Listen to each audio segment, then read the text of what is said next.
On this episode of the Procedurally Generated Show, Tony goes meth. Ethan also goes meth, and a special guest, Nathan, joins us. We talk about the week's biggest news, the games we've been playing, and answer your questions.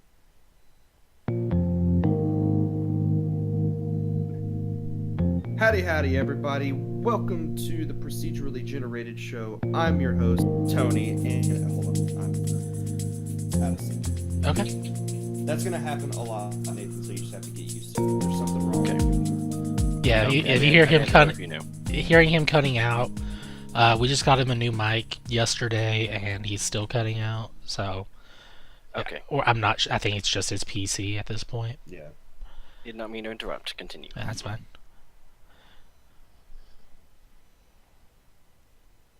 Howdy, everybody. Welcome to the Procedurally Generated Show. I'm your host, Tony, and joining me this I've got Ethan. Hey, Tony. What's going on, sir? Oh, not much. How's the new mic working out for you? It's got a blue light that's staring at me, and it's kind of scary. That's a blue light? Wow, I didn't even remember that. Yeah, as soon as I plugged it in, a blue light turned on, and I thought it was going to shoot me. It's like the little turret bots from Portal. That's exactly what I was thinking. Yeah. You secretly sent me a turret, and I was going to die, and you were going to take over hosting of the show, and that was all part of some secret plan that you had. Man, that is a missed opportunity for me. So I'm a little mad at the weatherman too, because they promised a lot of rain today, and it didn't rain at all. Yeah, I mean, you'll take what you can get, but yeah, it's coming eventually, right? Like, you got some storms the other day that I was expecting to come our way, and I was going to get those storms, and they never showed up, so I was very sad. How dare they? So that's my story. And I gave it away in the intro, but we have a special guest this week. Your friend and mine. His name is Nathan. What's going on, sir? Hey, howdy, good sir. I think that's my line. It's mine now. Okay. Everybody steals it when they come on the show. How you doing, man? Doing good. How are you doing? Work is work. That is true. It's something we all have to do. Otherwise, I've been okay. Unfortunately, we all have to work. Yeah. So. All right. Well, Ethan, you should have capitalized on that, man. Send me a portal gun while you're at it. Man, I don't even remember what the mic I sent to Tony is. It's a little gray microphone on a little tiny tripod, and it's got a blue light that's staring at me. Sounds like Black Mesa. You should return it. It says Audio Technica, and it's got a headphone jack, so it looks like it's got an eye, and it's yelling at me at the same time. Okay, no, that might be aperture.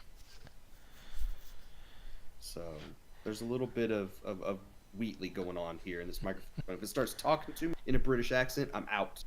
I'm done. I don't know. That'd be pretty awesome to have a British microphone talking to you.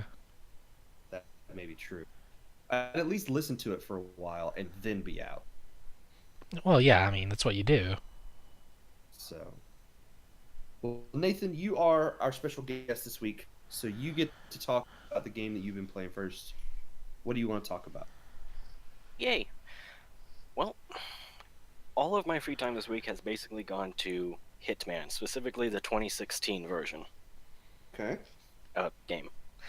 I got it on sale for like $20, so that was awesome. Not bad. Pass that up. Could not pass that up. Right. That Hitman 2 has a download for all of Hitman 1's levels, but in 2016 anyway, because, well, $20 game, I can't pass it up, first of all. But just a comparison video of the visual differences between Hitman 2016 and Hitman 18 with the levels the two of them share, and I honestly think Hitman 1's levels look just a little bit better in that game. Really?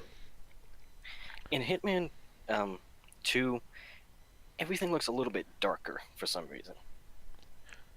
Wondering if it's Anyway. just like I'm using quotations here, an improvement on the engine that they used for the first game, since they had a 2-year gap to the second game there. It's probably something to do with the engine, yeah. My friend Wesley actually said that it looks better than the original on like an HD 4K HDR TV. Mm. Mine is a 1080p, so that doesn't make a difference to me. Right.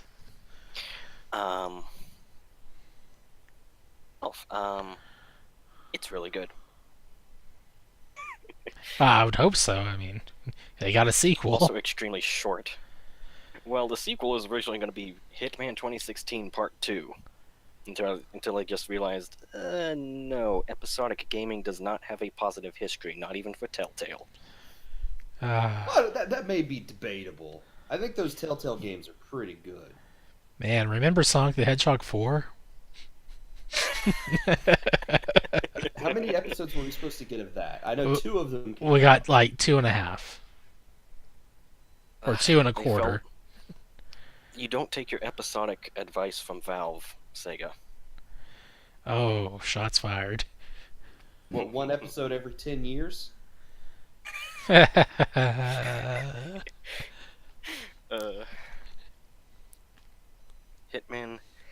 2016. I played. Well, for context, I have not played any of the other Hitman games, so this is my first experience with the series. Okay. I was going to ask if you had any history with the franchise before that. Apart from knowing that Agent 47 is bald, constantly angry, and has the barcode for Oreos on the back of his head, no. Well, it depends which game you play. Yeah. You like it. I've said that like 3 times now. I am not very good at stealth games, or at the very least, staying stealthy and non-lethal. So I had a bit of a hurdle just trying to get the basics down with this one, admittingly. That's one of the games that I think you really need to be good at stealthy and non-lethal to really get the most out of it. You really have to know how to save scum that series. Yes, you do. And in Hitman, it's basically trial and error the game. Yes. It's also very much the game where if you mess up once, you will start a domino chain of reaction of further mess ups that I'll give for example, 3rd level, I think it was, I accidentally walked past an area that had to get frisked at first, or otherwise he was trespassing. And I did not get out of the trespassing area in time before the guards just pulled a gun out on me and started shooting me. What was the 3rd area? I am trying to remember. Okay, I think it's... Oh, wait, okay, it depends on how you count it. There is the ICA facility, there is Sapienza. I want to say the 3rd one is in a Middle Eastern country that's like... Oh, gosh, yeah. There is a school, and then there is a, just an office building. Yeah, that area is just horrible. I liked it. My problem with it is that the targets were on complete opposite sides. That's why it was so bad, and you're trying to do all this, and it's like, you mess up here, and you gotta go all the way over there, even if you succeed and you mess up. Well, good luck. I'm gonna guess you hated Colorado, then, because that is a massive open map with all 4 targets at all 4 corners, and yeah, I'm gonna guess you hated that. I'll tell you right now, I really love the hospital on there. Hospital is awesome. There's so much to do in there that I still don't even know where everything is. Oh, it's great. Like I didn't know about the yoga place for the longest time on there. I'm in Sapienza, and basically all of the maps. I'm pretty sure I'm gonna find a bunch of new stuff for like at least like a year or 2 years to come. is extremely short, but it certainly has a lot of replay value. Yeah, there's different ranks and weapons you can. Well, no, that was the first one I played where you can unlock different weapons. Ugh. You can unlock different weapons in this one. It's just that only 2 or 3 of the unlocks actually mean a darn. Right. It's like, Yeah, You might, for example, get sedative poison, which sedative poison syringe, which instantly knocks out your target with a I wrench thought to I the thought back you'd of their start with head. that. No, that is in Hitman Blood Money, I believe, where you have to have that to knock somebody out. Hmm. But that's what I've heard. Man, Blood Money was. I had so much fun with that one. I've heard that one's really good. I've heard Absolution is action-focused, story-focused take Yeah. on a series. I don't know. Yeah, I really want to play the rest of them now. This one got me hooked. yeah. I finished My stealth tactics are always be sneaky until the first guy sees you, then shoot everything that moves, and you can't really do that in a Hitman game. You can. It's just definitely not designed for that. That actually leads me back to the story I didn't finish earlier, and one of my complaints about this game. Story earlier, I walked into a trespassing zone not realizing it was a trespassing zone. I didn't get out in time before the guards started shooting me. So I basically from there ran to the other side of the building. I was still being chased by the guards. And then I just came into a room and I just waited there and shot like 20 guards that kept just funneling in through the 3 entrances. This went on for like 10 minutes, and I was just thinking, surely there can only be so many guards in this building. There is a And they don't finite stop coming. number in the older games. There's what? There's a finite number in the older games. There's certainly a finite number in this game. It's just this game has a lot of NPCs. Yes. Yeah. One of my complaints about this game is, firstly, the AI is great in some cases. Like it's fairly dynamic in how it reacts to stuff. It's more than just like you throw something here, they go look at it. You make noise, they go look at it. They more to what you do. Mm-hmm. Problem is the AI tends to go between 2 extremes of either being astoundingly stupid Mm-hmm. or superhumanly perceptive. That's where the trial and error comes in. Exactly. You can sometimes do something right next to a guard's buddy, and they will not notice. Get out a guard in, like, halfway across the map, and then a random soldier will see you through 4 windows that are boarded up. Call the whole squad on you. Yep. And then I mentioned the fact that the AI has a bit of a hive mind, so once one knows, they all know. Yeah. Somehow. Well, they have radios, so. True. There you go. But this game, it's a lot of fun. The campaign is all right. It does a good job easing you into it. We're definitely Sapienza, I believe the 3rd level, and Hokkaido, which is basically a super hospital with an AI that controls it. Such a great hospital. It's so awesome. It's like I want to go walk around there. Probably even Agent 47 is not there. The story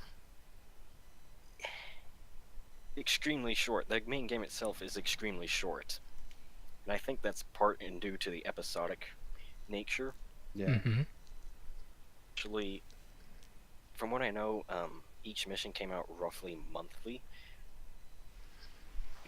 You get one mission a month. You play that for a while, squeeze all the life you can out of it basically, and then a month later, new mission comes.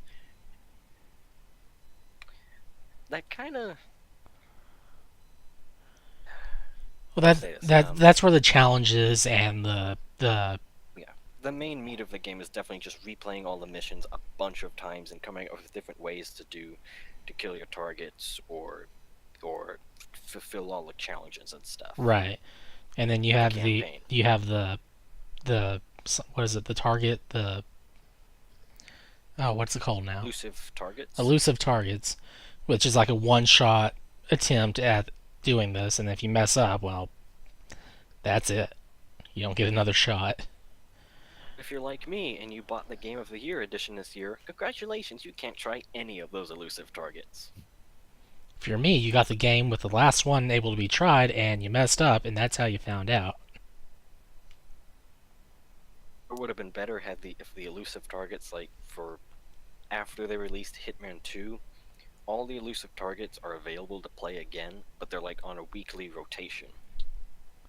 If anything, just having them available in any aspect would be better than what it is now. Yeah, That is literally content locked out of the game because it's time exclusive. exactly. And it's it's that kind of content for a single player game that doesn't make sense to me. Like for an online multiplayer game, like Guild Wars, World of Warcraft, having that kind of event, that kind of makes sense. It's live and ongoing.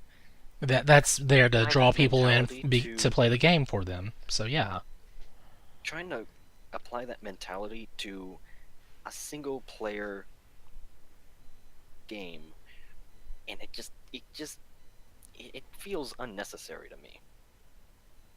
I get to play any of those elusive targets and my connection while playing this game in order to actually keep any of my unlocks playing the game. And actually get out of this game is leaderboards, and that's I mean, aside from the elusive targets, of course, but yeah, and leaderboards can be a broken mess if there's hackers out there too taking advantage of the system. I honestly don't believe that like the top 10. I bet you at least 5 of those for every map are fake or not legitimate. Probably. The main game is extremely short, and the story is mildly interesting. It builds up to somewhat interesting conspiracy within the ICA, the company you work for. But then at episode 6, it just kind of to a halt and says, maybe we'll solve this in season 2. Which is just like... Eventually you get to a point where it's like, I just want to do the missions. I don't care about the story, so... I mean, I know Hitman isn't focused on its story very much, but... I mean... if you're going to put any effort, you might as well have something there. Right. So we'll see how it turns out in Hitman 2. But that was unsatisfying. I'm sure Hitman 2 will fill that gap for you. Maybe. Well, some of it. I look forward to it when I have the time and the money. Right. But also, always two things that you... Indeed. You need time and money for games. That's why we have jobs. Yep.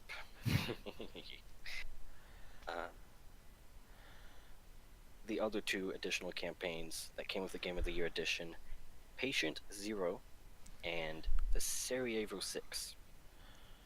Sarajevo 6 was created as a PlayStation 4 exclusive, just really quickly so that it had something over PC and Xbox. Oh. It felt extremely lazy. They reused the same maps, but they made barely any changes to it. And the new targets they put are almost in the exact same spot the original targets were, which completely defeats the point for me because you haven't changed almost anything else about the map. That's lame. Yeah, it felt extremely lazy. And about halfway through, I got tired of it, and I just wanted to see what happened. So I just started gunning my way to the targets. Except for the very last mission in Hokkaido, where you can't do that. You have to recover something first, or else if you kill your target, that something you have to recover is deleted and you fail the mission. Oh no. Last mission it had a little interesting tidbit of story. It had you doing something a little different and had one of the targets in an area the original targets weren't, but it still felt like a very half-hearted campaign. Okay. Patient Zero, on the other hand, is excellent, and I'd say story-wise, it's actually significantly better than the main campaign is.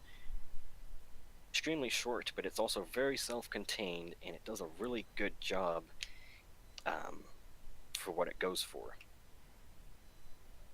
Patient Zero, you start in like a regular hit, but when you kill those two targets, you unintentionally activate a contingency plan.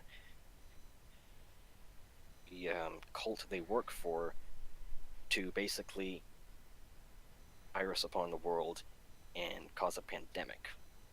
And thing to stop that from happening, and on the very last mission in Hokkaido, you are assigned to kill the original creator of the virus, who has infected himself, as a last-ditch effort to actually get the virus to do anything.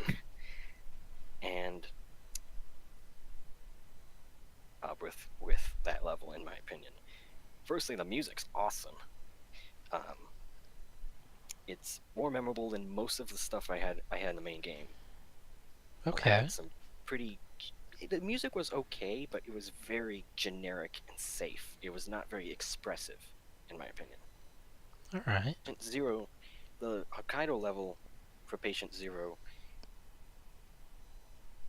it's really good. Like, I recommend looking it up after we're done here. In the Hokkaido level Zero, you have to kill the guy who is infected with the virus.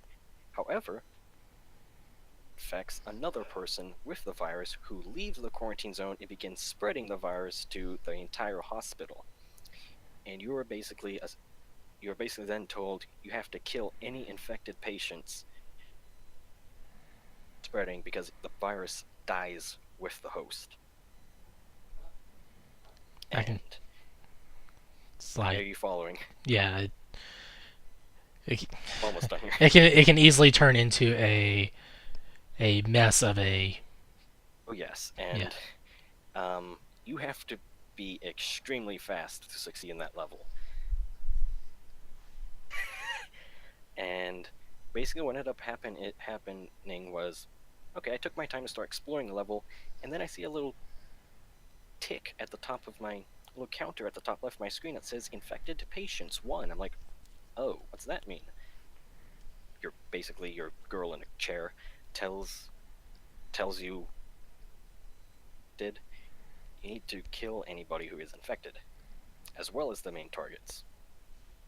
And for the next 10 minutes, I see that counter just rises from 1, 2, 3. It just keeps rising Oh within gosh. it keeps jumping to like 15. And I'm like, oh crap. Oh crap. Well, there's only one solution for this one. Yep. So, long story short, I was not fast enough to get that done in the silent, like the assassin way of doing it, and I got 2/3 of the hospital infected. Ooh. So I eventually just said, I'm picking up an SMG, I'm gunning this entire hospital down. This is not how you play Hitman, but okay. And he saved everyone from the common cold.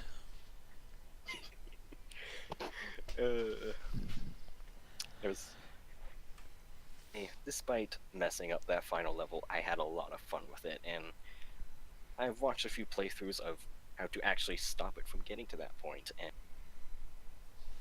I have an idea how to. I have a general idea how to do it now, so I Awesome. think I'll be able to have fun doing it the proper way next time. Maybe Instead of put your own turning it spin into on it as well. a kill everyone challenge. I mean, you can think of it as like taking out the potential targets later on. Hey, um, the world doesn't have to worry about that virus anymore. True. Very true. Well, all right. That game sounds awesome. It is. I really enjoy it. I know. My only I would be complaints terrible are at the it.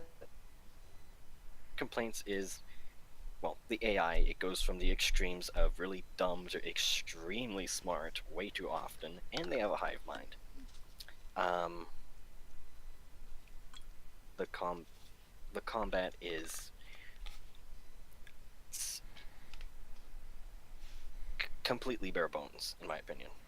Like, I understand combat is not something you're supposed to play it like a third-person shooter, but it's combat is discouraged in this game to the point where I feel it's not a legitimate option.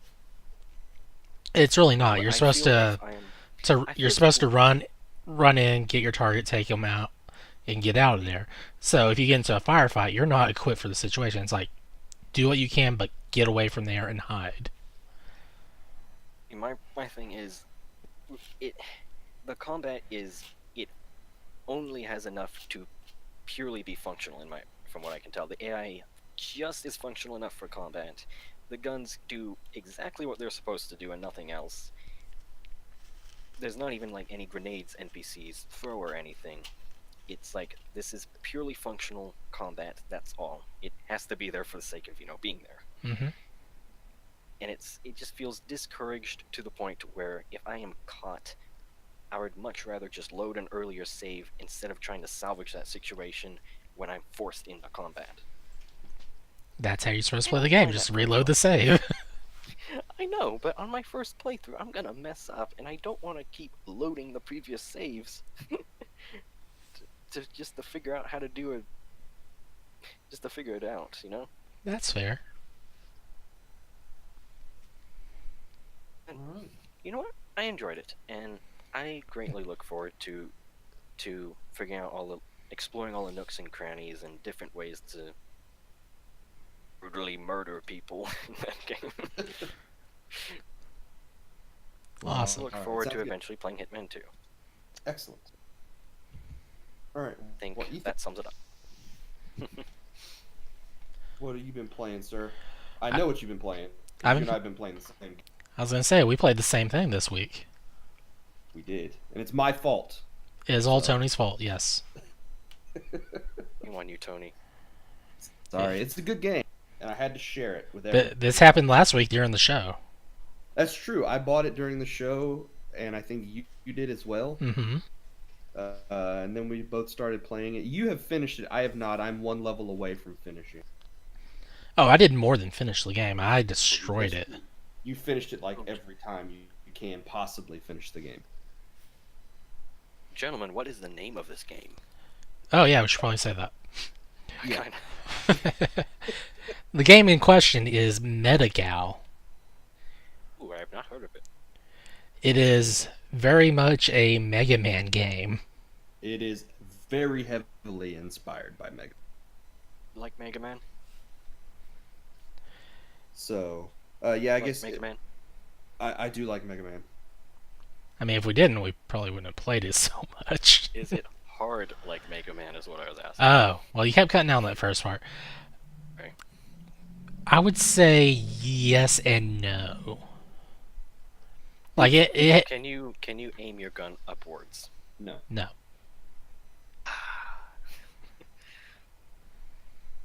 It has its moments, Yes but and no, how once so? once you understand the level on there, getting past the obstacles is fairly simple to do. Yeah. To be fair, though, Mega Man is the same sort of thing. Once you understand how the enemies move, how they shoot, things like that, it's very easy on subsequent playthroughs to get through a Mega Man. It has a lot of a lot of memorization involved. Yes. Like kind of like my time with Metal Slug. It's like it's brutally hard on your first playthrough, but after playing it through 20 dozen times, I can You kind of know where everything's going do to the be. first few levels without dying. Mm-hmm. Yep. So, Metagal is about. You play as a Meta. She is. That is her name. Correct me if I'm wrong, Tony. She is Gal 00? Or 01? 01, I believe, because 00 or 0X is the villain. Okay. Yeah, So, the main sort of villain. anyway, the whole plot is she gets her powers shortly after her four sisters get kidnapped by the fifth sister, Yes. and along with the professor, the equivalent of Professor Light, His name is Professor There is Ray. family drama. and they are kidnapped by Gal OX and was it Commander or General Creeper? General Creeper. And the name is extremely fitting for him. I mean, he's kidnapping girls. It's the weirdest thing. Yeah. So your sisters get kidnapped, and you're the only one left. You don't know you're this super robot thing until you get into the thing, and it puts on the Super robot armor.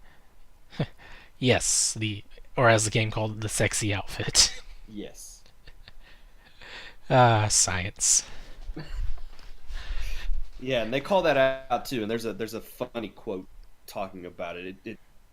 I don't remember the exact quote, but it boiled down to the fact that they were talking about science, so it didn't matter. I believe the general anime consensus was the less it covers, the higher the armor rating. Exactly.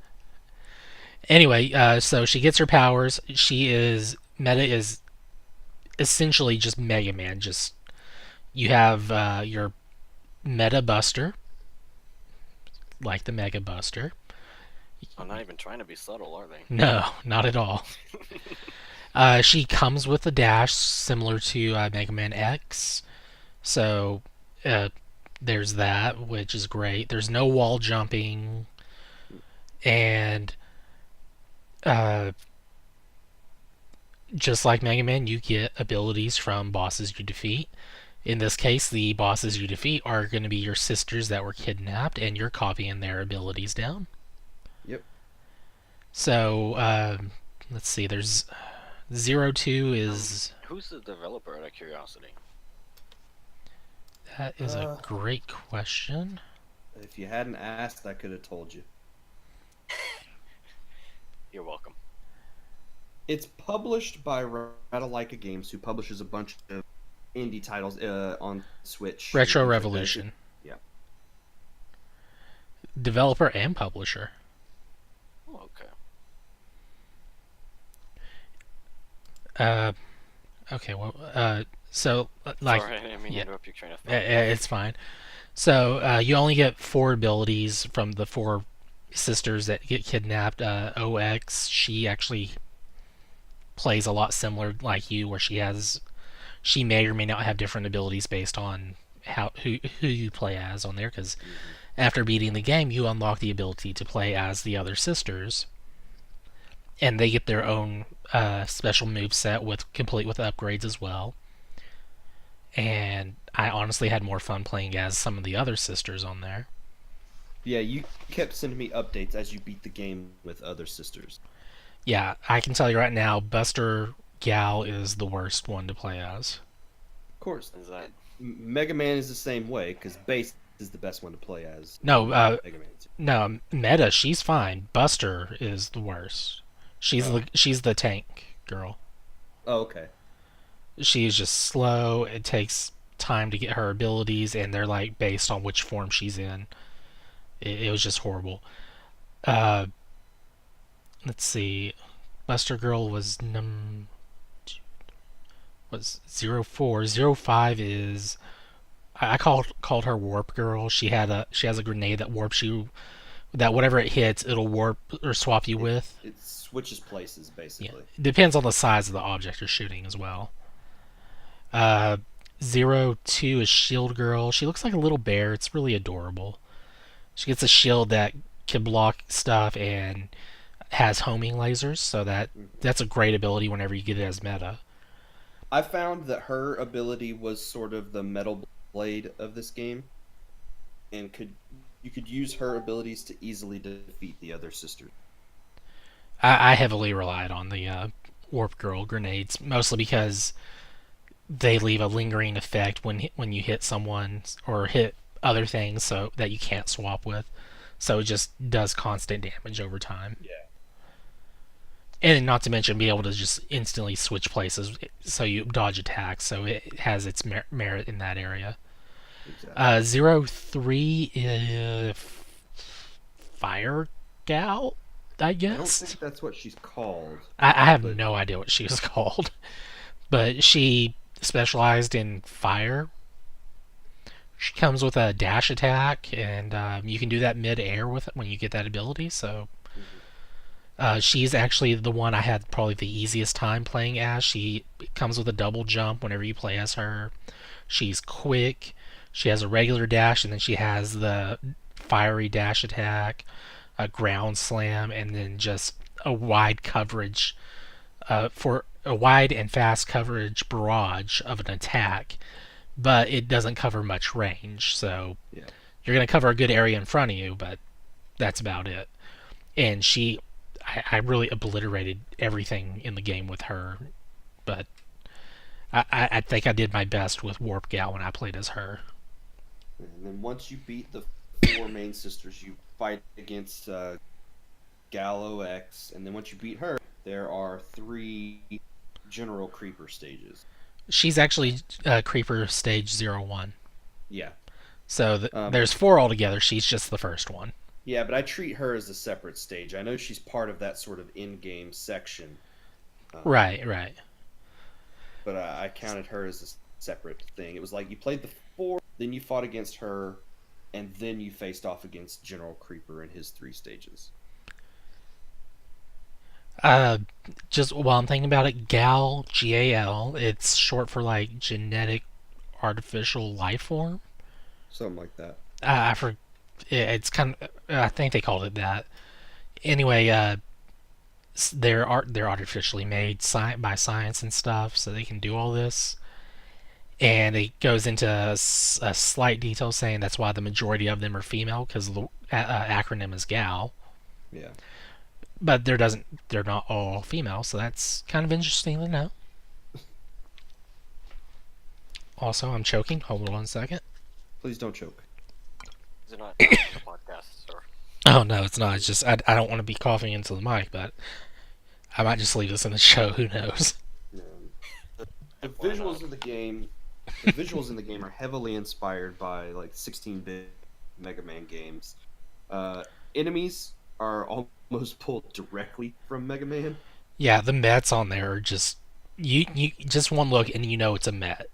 Yeah, and then there are those other ones with The the big like shield. shields that have rockets behind them, and they go back and forth on the stage. You can only shoot them from behind, there and there. Uh, Other enemies that you'll very quickly, if you've played a lot of Mega Man, you will instantly see the similarities and the inspirations behind those enemies. Even if they look different, they play almost exactly the same way they do in Mega games. Yeah, there's even the I think it's the Flashman stage from Mega Man where it's got the beams that just instant kill you. Those Yes. show up an, in a certain level that you wouldn't expect. Hmm. Have any original enemies, or are they all just copying make? Uh, It's a very good question. I think most of them can be compared, if not directly um, copied from Mega Man games. yeah, they're very much comparable. I would say they have such a unique spin on them that they're their own thing. But if you're a diehard Mega Man fan, you'll be able to say, all right, this came from this game, this is from that. Hmm. And like the Mets, they only show up in probably two areas of the whole game, and just you know it's a Met, but someone who hasn't played Mega Man, they'd be like, oh, cool, it's that little electric hat guy there. because Emmet's not an electric hat guy. So there you go. He's just a construction hat guy. Exactly. No, and the game. We're talking all this stuff about the game being copied from Mega Man, but I really, I liked it. I've bought it twice at this point, and I think Ethan, you have as well. Yeah, after you told me how easy it is to get the platinum trophy on Yeah. PS4, I had to go and do it. So I had originally 20, picked it. 25 minutes from starting the download to getting the platinum trophy. Yep. What do you even have to do? Just defeat the first boss, just really. play the game, and after the first couple of levels, you'll have everything that you need to get the platinum trophy. Whereas this, You the played our game. pretty much the Steam achievements require your time and investment in the game, whereas PlayStation's like just play the first level and do these things and you're done. They'd So- be and it different, is though. cross- Why wouldn't they just make the Steam achievements the same as the 4 trophies? I'm not sure why they didn't do the same trophies, but I think I do know one of them is related to another game that the developer made called Metaloid Origin, and the final achievement that you get for beating the game is called CU Metaloid Origins. So there's that, and that's not on console as far as I know. It's just on PC. Is the game available? Is it only PS4 and PC, or is it on Xbox One as well? It's on Switch. Yeah. It might be on Xbox One. I don't know. It is on Xbox One. Okay. So, and it's really, we're talking all this stuff. It seems like we're sort of bashing it as just a clone of Mega Man games, but it's a really good game. It's a good I clone. did not get the impression either of you were passionate for copying Mega Man. If anything, I took it as you were complimenting it. So, It plays a very good homage to Mega Man. yeah, it wears its Nice. inspirations directly on its sleeves, but it is a very good game, and it's cheap too. It's $5. I think it was on sale for this last week for $4. So Yeah, for $4, I had a heck of a time playing that. yeah, and it is on PlayStation. It is cross-buy with Vita. So if you get the PS4 version, you also get the Vita version, which means you can get 2 platinum trophies within an hour. Nice. So if you're looking for some easy trophies, there you go. But the game itself What's the name of the game again? it's called Metagal. Egal. Gotcha. I might check that out. I'm enjoying it. I love Mega Man games, Mega Man inspired games. Mighty Gunvolt Burst I think is still the best of the sort of Mega Man inspired games that I've played recently. But this one's really good, and I've said this with a bunch of games lately where I see a really good foundation if they're given the chance to make a sequel. Mighty Gunvolt Burst was the same way to me though. The first game on DS I think was like a pre-order bonus or something for Mighty Number 9. yeah, Mighty Number 9 on that, and I think it was 3DS exclusive, that first one. Don't remember though. I have it on played Steam. Do you? Yeah. I think Not it Mighty start Gun- Mighty Gunvolt. Yeah, the original one. Yeah, it later came to Steam. I think I got a code for it for some reason. Which that game had, I think, 4 levels. You could definitely tell the Mega Man inspiration behind that. They got a chance to do a sequel and made a very, very good game. Of course, that's made by the guys that did work on Mighty Number 9, Mighty Number 9 Mega and Man Gunvolt. 11. Yeah. Azure Striker Instant Creates Gunvolt. did that. They've done all those. Yeah, but Mighty Number 9 was like Mighty Gunvolt was basically a demake of Mighty Number 9. Yeah. Because you're fighting. Oh, wait, was it Mighty Number 9 bosses you fought on there? Yes. Okay. So yeah, you're basically just fighting those in 8-bit style locations of the game, aside from your cameo stages from like Galgun, Hmm. which Yeah. is also from Galgun. So Yeah. yeah, I remember that first boss I fought on there. That was the thing. So yeah, Metagal's really, really good, and I think the character designs are really cute. Those characters are all really adorable. I got a lot of inspiration. I said that the main character looks sort of like Diva from Overwatch. She definitely has the blue and the little purple stuff, or pinkish purpley highlights on her. Yeah.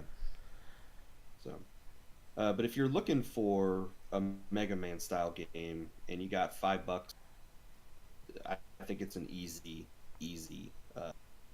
recommendation. I'll totally agree to that. I probably got,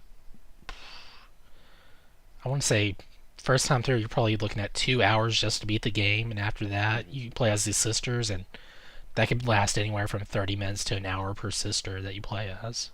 Yeah. Yeah, and you've beat it with all of them.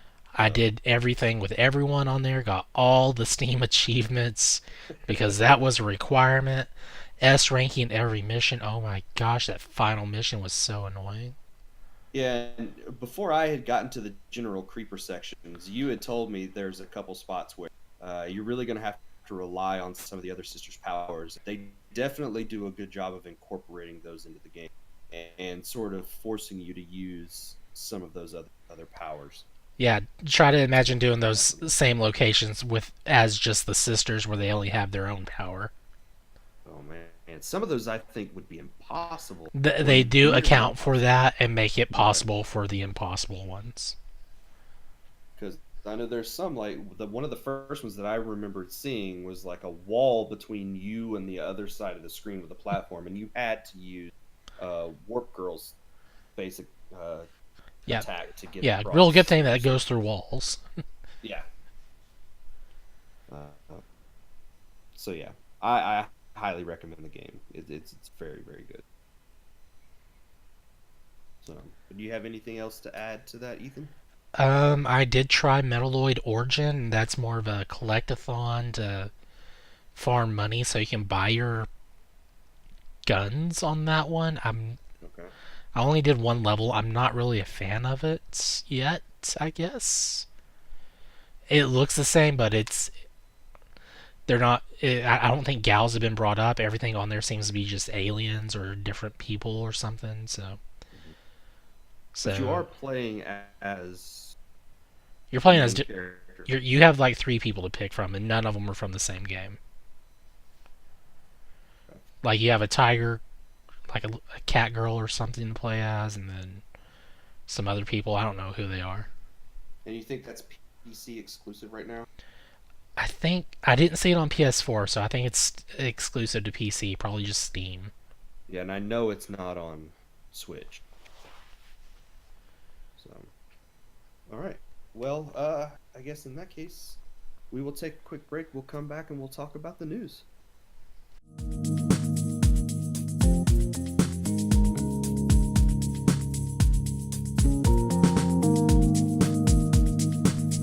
So this week, news is all about VR. We got a couple of VR related news stories. Ethan, you got the first one. You're the biggest Valve guy on the site because you're the only one that has a PC of us I plays a lot of those games. Yeah, on the side, technically I think Nathan here probably uses Steam a lot more than I do. It's mostly to play Half-Life 2 and Half-Life 2 mods, See, and there you then go. occasionally Team Fortress 2. He's got the lingo down. There you go. Valve though is getting into the VR game. We've known about this for a while. Um, Well, I mean, technically they've been in the VR game for a while using the HTC Vive, that's true. but that's not theirs. That's Look, that's the cell phone company HTC, and it's a pretty good headset. I really love it. But Valve Especially, themselves are releasing a VR headset. it looks like they're going to get into the VR business fairly soon. They're let's see, according to a post on Destructoid, after partnering, ugh, can't speak well. After partnering with the design conglomerate just several years ago, Valve is poised to enter the VR business in earnest with their own hardware, the Valve Index. It was announced without warning over the weekend, so just in time for the April 1st stuff going on. and details are very vague at the moment, but uh, rumor or something that it might be out around May this year. Yeah, they were looking at like a May announce with a June launch, I think, or something like that, if I remember correctly. Uh, Possibly. I'm still kind of reading through the stuff on this. Uh, the headset will presumably focus on Steam, but Valve uh, should leave the ability to connect it to the platform's Valve VR concept with the Oculus Rift and existing HTC Vive hardware as well. Yeah. So, uh, just because they're coming out with their own doesn't mean they're gonna kick us out of the current ones, I guess is what they're saying, and Yeah, vice versa, that we won't just be locked out of everything else just because we have valves. Yeah, And they'll want you to use theirs, but they're not exclusive to theirs. right, and I Are they gonna finish? Are they gonna finish any of this? Because they have a habit of not finishing stuff. there is a concept image at the moment. It looks very bare bones on the design. Kind of looks. I mean, I like the design with the wide camera angles that it has on here, but until I can get a good look at what it's actually going to look like from all angles, it's just a speculation of whether it's going to be good or not. And then we still have no idea what the controllers for it look like. And based on Valve's history with the Steam controller, I am a little worried about that part of it. They're just gonna cut that thing in half and give you both halves of I don't separately. even recall what happened to this. Your life is so much richer for not knowing that. How so?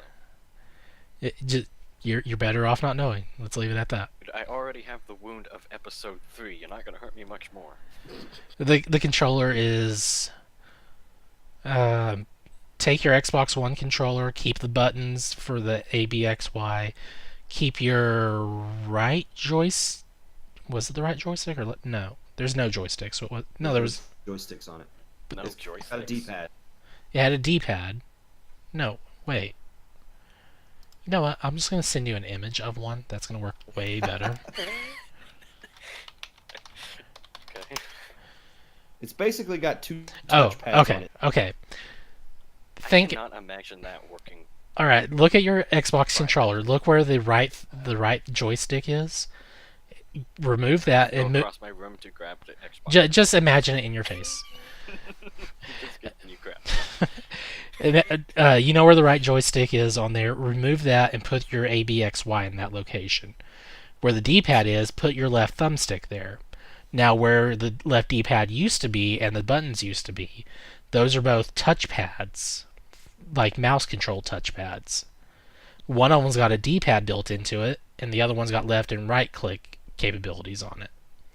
And as you move your fingers across there, you can feel little bumpy vibrations in the controller. You also have two shoulder buttons, two trigger buttons, and then two semi weird buttons that are part of the grip and the battery that are also part of the battery cover. It's weird. And it's just really bad. It is badly done.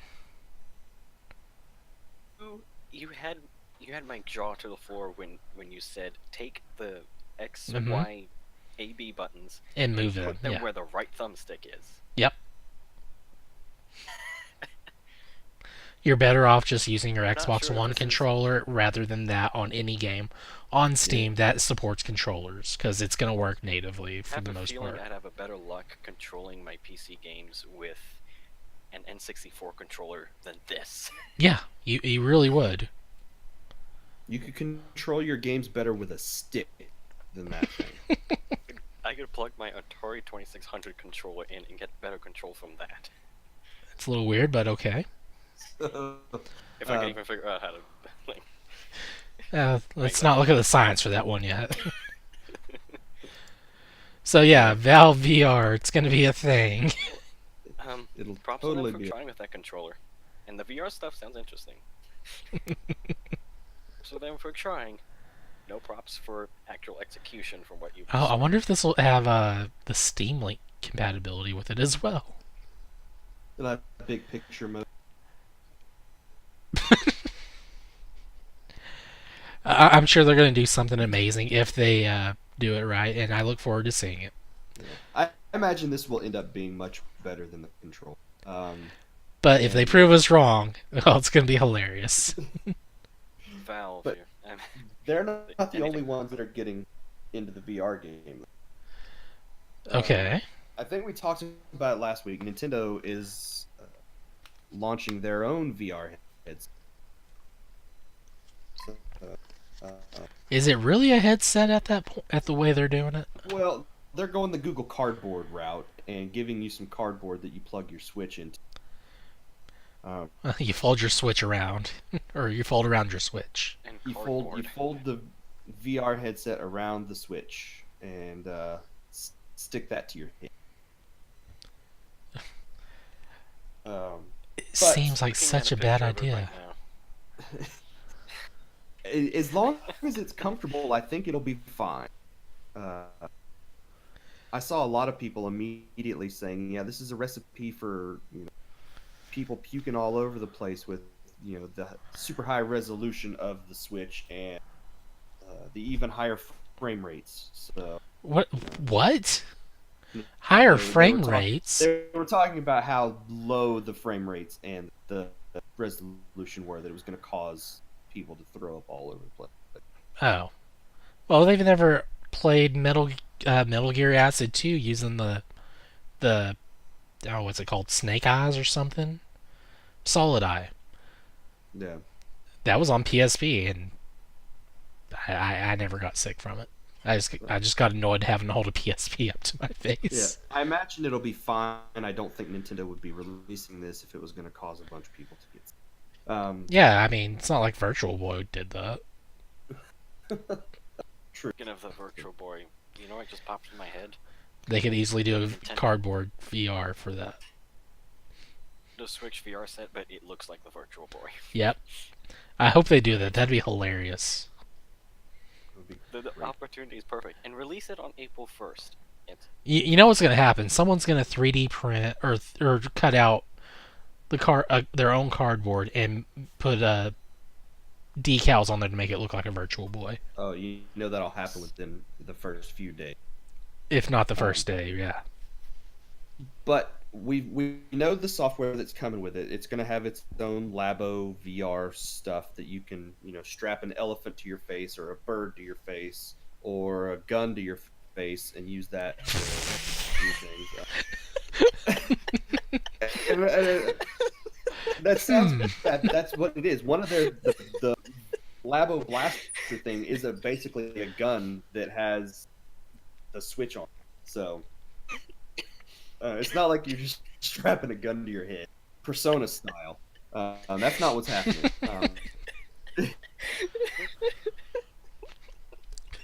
He just nonchalantly just throws that out there. But sorry for that. This week, Nintendo also announced two. Tony, where would it ever be a good idea to strap an elephant to your face? I don't know. I didn't make this stuff. It sounds painful. Nintendo announced that two of their biggest titles are getting VR support, and it will launch alongside the VR headset later this month. And those games are Mario Odyssey and Breath of the Wild. It's Played a demo of Mario Odyssey. I liked what I saw. Yeah, but take that demo and imagine how you're going to attach VR to that. It's... That's I mean, unless you want to go for first-person Mario. And there's... Go ahead. The stuff that they were showing off is not first-person Mario. It is basically allowing you to control the camera with your head, is what it looks like. But they're giving you 3 VR-specific missions that will involve collecting musical notes and coins that are set in the Cap Kingdom, the Seaside Kingdom, and the Luncheon Kingdom. they be playable outside of VR, or do you have to strap this thing to your head? That's a good question. That hasn't been talked about. I'm assuming these things are specific to the VR headset, but You can they probably may be trick playable the outside. system into thinking you have the Labo. Probably. Because it's not like there's anything in the cardboard that tells the Switch, okay, now we are in VR mode. You would have to hit a button to do that. Unless it's Sure, got to be imagine launched having input from microchips in a specific cardboard. unless it's got to be launched from that software and then launches the other software as a background application sort of thing. But that's too complicated even for No, Switch. this is straight from the Mario Odyssey softwares where you'll be playing this from. So there's those 3 specific VR missions, and then Breath of the Wild will allow you to play the entire game in VR mode. Which to me, from the trailers they were showing off again, looks just like its basic camera control and not much else. You'd be able to just kind of look around the environment uh, in third person, because it didn't go into first person mode. It didn't show off any first person stuff. It is just you playing the game in VR with complete camera control from your head. I think about all the VR stuff I've seen has like always been for first person games, because like you get to like look from your character's eyes and There, with that. there's been a number of games where it's where you're the third person camera, where you can control your character, moving them, and you can turn your head, look like behind them to see if there's something following on the trail while still moving them around. It To me, it's a little weird that anyone would even do that, but uh, it's a thing. I kind of want to try it now just to know how that would work. These 2 games are not the first of Nintendo's games that came to mind to me when I thought VR. They have another title that I think would be perfect sense for Star VR. Fox. Well, not Star Fox. That's not what I thought, but that would be good as well. It's a game that's already on Switch, so it would just need some kind of update. But that's Mario Kart. Oh man, Mario Kart V. There's Mario Kart VR arcade no, stuff. I don't want to see that blue shell flying at my face. Well, Mario Kart 7 on the 3DS already had a first person mode. You could play that entire game in first person. Yeah, but I'm saying there's already a Mario Kart VR. It's kind of an arcade thing right now, Yeah, and just seeing that, it's crazy looking stuff. but I think Mario Kart 8 would be a great. You could put that in first person and just allow you to look around all over the place. I think that would be the perfect title for them to I have a put question. in. In Mario Kart 8, is the first person like do you like see Mario's like hands in the cart, or are you just like you're basically viewing from like the very front of the cart? In Mario Kart 7, you didn't see Mario's hands, but you saw the steering wheel. You could actually tap it to honk the horn. That's cool. So I don't remember That's seeing good. Mario's hands on the steering wheel. I think that the entire bottom portion of the screen was clear except for car parts.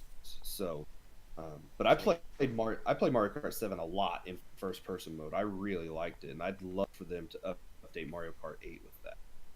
I very rarely even try the first person mode in any racing games I play, because they usually don't do it like how you described. They basically have it as if you're viewing from like the front like lights of the car. Yeah, lights of the it's car. badly done It's in a lot of vomit-inducing. cases. It's basically vomit-inducing mode. Yeah. See, most racing games I play from that perspective. I don't think, because you're not in VR, the in-car stuff where you can see the driver's hands and the Yeah, windows and all of that stuff. that's cool. Like in Forza, that's cool. See, I think to me, you need that depth perception that you would get from VR in that particular mode. Um, because you're so much further away from the front of the car, you can't tell where the car is in relation to the people around you. At least when I'm playing. If I'm playing from the bumper view, I get a better sense of or not from the bumper view, but from the back of the hood, from the front of the windshield, where I can see the hood of the car, but can't see inside the car. That's my preferred first-person view. But I think with VR, I'd be able to play from in-car much better. Really cool. But yeah, and I'm assuming that we're going to see some VR updates for other Nintendo titles in the next few months as they roll out this Labo thing. And if it catches on, and I know a lot of people now with Breath of the Wild and Mario Odyssey are saying that they're interested in Labo VR where previously they... Question time. Is there Metroid games on the Switch? No. Eventually there will be. That would have been a pretty natural, like if they had a Metroid Prime or something styled game. That if they came out with one, that'd be a pretty natural fit. It seems. Well, And third with person, Prime that'd be 4, pretty cool. Prime 4's been delayed. They're basically restarting the entire development of that. So we're at least 2 years probably from Prime 4. There are rumors that Prime Trilogy could be showing up on the Switch sometime this year. But Nintendo hasn't said anything. I only have the first Metroid Prime on GameCube. I only spent like 20 minutes with it as a kid. Shelby would be so disappointed. Mm-hmm. I was like 7 and I... So disappointed. Shelby, if you're listening to this, I would 100% I would probably love Metroid Prime if I played it again. I'm sure of it. Please don't hurt me. Soon you're locked in a room, Shelby's outside, it's like you're not getting out till you play this game. Not getting out until you finish Metroid Prime and find everything in the game. That's right. You got 100% that thing. So. Can I at least have Dr. Pepper and some burgers while I'm down there? Nope. So I can physically finish the game. It's gonna starve you until you play the game. Well, and I probably won't end up finishing the game. You get no food until you finish Metroid Prime. So. Alright, well there you go. That will be the show for this week. So, thank you, Nathan, for being on the show. Pleasure, good sir. It's And bit of a dream come true, if anything. and Ethan, thank you for being on as well. You know, I used to think I was indecisive, but now I'm not too sure. If you want to reach out to us, we have tons of new ways to do so. You can email us at podcast@procgent.com. That's PROCGENT.com. You can send us a voicemail if you want by clicking on the voicemail link on the right side of the website. You can send us voicemails up to 90 seconds in length, and we'll play those on future episodes of the show and respond to the questions that you have. If you like what we do here, you can now support us on Patreon, patreon.com/pgint. Patreon supporters will get a video version of the podcast a day early. These will normally go out on Tuesdays. Patreon supporters will get them on Monday. Follow us on Twitter at twitter.com/progenint. Check out our YouTube channel that we've got and see the content we've got going on up there. And then we still do have the Facebook group where you can interact with us on a daily basis as well.